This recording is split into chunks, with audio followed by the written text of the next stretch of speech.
পেশাবের রাস্তায় সারাক্ষণ ধাতু ঝরা ব্যক্তি কিভাবে নামাজ আদায় করবে?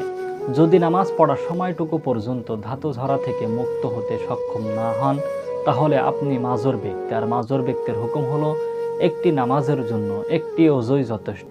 এই জন্য পবিত্র পোশাক পরে অজু করে নামাজ আদায় করবেন। এভাবে প্রতি ওক্তের জন্য পবিত্র পোশাক পরে অজু করে নামাজ আদায় করতে হবে। রদ্দুল মুখতার 1 নম্বর খণ্ড 504। নামাজে আল্লাহু আকবার বলার সময় যদি আকবরের আলিফ টেনে পড়ে তাহলে উক্ত ব্যক্তির নামাজ হবে কি?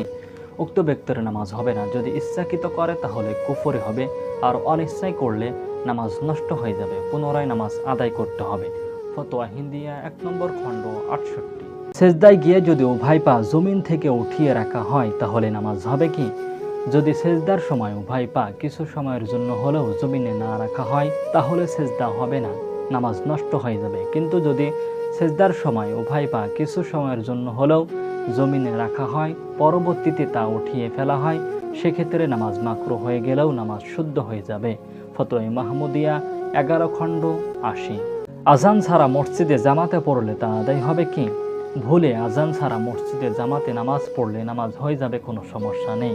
যদি ইচ্ছাকৃতভাবে আজান ছাড়া মসজিদে জামাতে নামাজ আদায় করা হয় তাহলে মাকরুহ হবে।